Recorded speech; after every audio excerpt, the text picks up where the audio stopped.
Hi friends, welcome to ரெனாவிட்டி சமையல். ரெனாவிட்டி சமையலில் இன்றைக்கி ரொம்ப சுவையான முளைக்கீரை பாசிப்பருப்பு கூட்டு தான் பார்க்க போகிறோம். நல்லா சுட சுட சாயத்தோட கலந்து சாப்பிட்றதுக்கு ரொம்பவே சூப்பராக இருக்கும். பூண்டெல்லாம் அதிகமாக சேர்த்து செஞ்சுருக்கனால ரொம்ப சுவையாக இருக்கும்.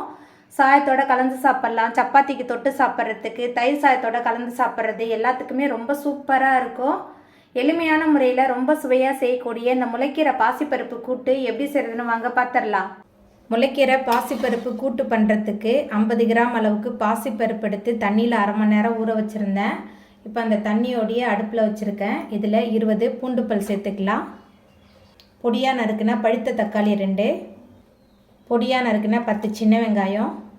அதுக்கப்புறமா இதில் கொஞ்சமாக மஞ்சத்தூள் சேர்த்துட்டு நல்லா கலந்து விட்டுட்டு குக்கரில் எல்லாம் வேக வைக்கல, அப்படியே இந்த கடாயிலே வேக வச்சுக்கலாம்.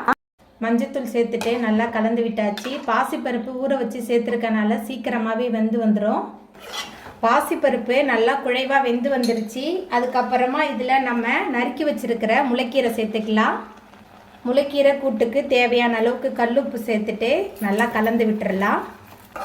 முளைக்கீரை கூட்டு ரொம்ப டேஸ்ட்டாக இருக்கும். சாயத்தோட கொஞ்சமாக நெய் விட்டு நல்லா பிசைஞ்சு சாப்பிட்றதுக்கு அவ்வளோ ருசியாக இருக்கும்.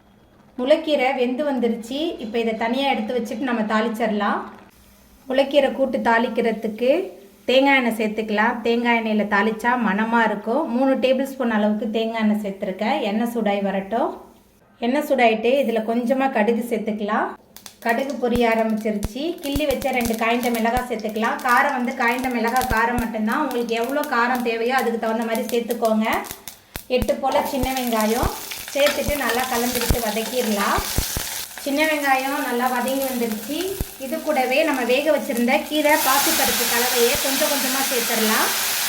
கீரை பாசிப்பருப்பு கலவை சேர்த்துட்டு நல்லா கலந்து விட்டுறலாம். கீரை பாசிப்பருப்பு கலவை சேர்த்துட்டு நல்லா கலந்தாச்சு. எல்லாமே சேர்ந்து நல்லா கொதிச்சு வரட்டும். எல்லாமே சேர்ந்து நல்லா கொதிச்சு ரொம்ப சுவையான பாசிப்பருப்பு முளைக்கீரை கூட்டு ரொம்பவே சுவையாக ரெடி ஆகிட்டு நல்லா சுட சுட சாயத்தோட கலந்து சாப்பிட்றதுக்கு ரொம்ப சூப்பராக இருக்கும்.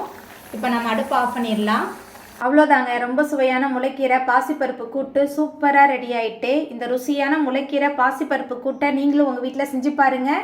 இந்த வீடியோ உங்களுக்கு பிடிச்சிருந்தா லைக் பண்ணுங்கள், ஷேர் பண்ணுங்கள், கமெண்ட் பண்ணுங்கள், சப்ஸ்கிரைப் பண்ணுங்கள். அப்படியே பக்கத்தில் உள்ள பெல் பட்டனையும் கிளிக் பண்ணிடுங்க. தேங்க்யூ.